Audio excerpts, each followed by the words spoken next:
বিশেষ সেমিনারের আয়োজন রায়গঞ্জ ওয়াইএমএ ভবনে। ডেমোক্রেসি, মানবাধিকার, আদিবাসী অধিকার এবং কেরিয়ার নিয়ে বিশেষ সেমিনারের আয়োজন রায়গঞ্জে। এদিন রায়গঞ্জের ওয়াইএমএ ভবনে এই সেমিনারের আয়োজন করা হয়। রায়গঞ্জ সহ জেলার বিশিষ্টজনেরা এই সেমিনারে অংশগ্রহণ করেন। এদিনের সেমিনারে আদিবাসী কোটা সংরক্ষণ, কেরিয়ারে বিভিন্ন দিক সহ একাধিক বিষয় নিয়ে আলোচনা করা হয়। অধ্যাপক বাপি সোরেন জানায়, দেশ স্বাধীনের ৭৬-৭৭ বছর হতে চললেও আমরা কতটা এগিয়ে আছি বা কতটা পিছিয়ে আছি তা নিয়ে পর্যালোচনা করি না। শিক্ষা বা চাকরির ক্ষেত্রে আমাদের যে সংরক্ষণ রয়েছে তা নিয়ে তেমন পর্যালোচনা হয়নি।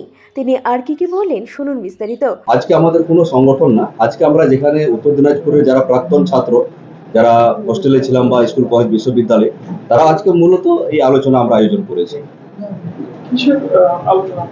আলোচনা মূলত আজকে আমাদের আলোচনার মূল টপিকগুলো হচ্ছে ডেমোক্রেসি, মানবাধিকার, আদিবাসী অধিকার এবং কেরিয়ার নিয়ে। আপনারা জানেন যে দীর্ঘকাল ধরে স্বাধীনতার প্রায় ৭৬-৭৭ বছর হতে চললেও যে আমরা শুধু একটা বিষয় নিয়ে চর্চা করি, কিন্তু আমরা পর্যালোচনা করি না আজকে কতটা এগোলাম বা কতটা পিছিয়ে আছি।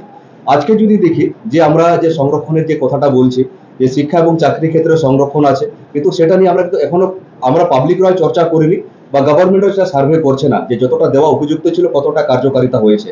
তো আজকে এসব নিয়ে, যেমন বিভিন্ন ক্ষেত্রে আমাদের আদিবাসীদের মধ্যে ভালো ভালো প্রতিভা আছে, খেলাধুলায়, সেটা বিজনেসে, যেখানে সংরক্ষণ নেই, এই যে এসব জায়গাগুলো থেকে নিজেদেরকে আরো সামনের দিকে নিয়ে আসা।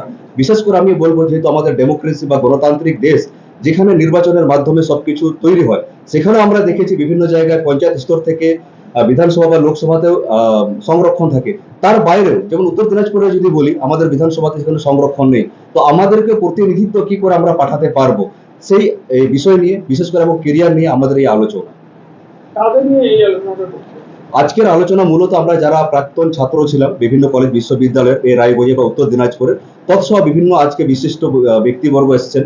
যে সবচেয়ে আজকে আমার ভালো লাগছে, আমার বাঁ পাশে বসে আছেন ডক্টর তালু বেসরা, আমাদের রায়গঞ্জ ইউনিভার্সিটির এখন অধ্যাপক এবং আমার সিনিয়র বয়োজ্যেষ্ঠ দাদা। আমাদের এখানে জেলা পারগানা টুইলো মুর্মু এবং ভূমি দপ্তরের আধিকারিক বাবলু হেমব্রম এবং সফটওয়্যার ইঞ্জিনিয়ার মেঘরাই সরেন এবং রায়গঞ্জ হসপিটালের ডক্টর ভরত মান্ডি। অর্থাৎ কেরিয়ার, বিভিন্ন যে কেরিয়ার দিকগুলো আছে সেগুলোতে জানা। একে অপর আমাদের সেমিনার আমরা বক্তব্য রাখছি, তৎপর পরবর্তীতে যারা ছাত্র বা যারা আছেন গার্জেন, যে তাদের কাছে প্রশ্ন রাখছে যে আপনারা এগিয়েছেন, আমরা কিভাবে এগোতে পারি। রায়গঞ্জ থেকে প্রণব কুমার দেবনাথের রিপোর্ট, আর বঙ্গ সংবাদ।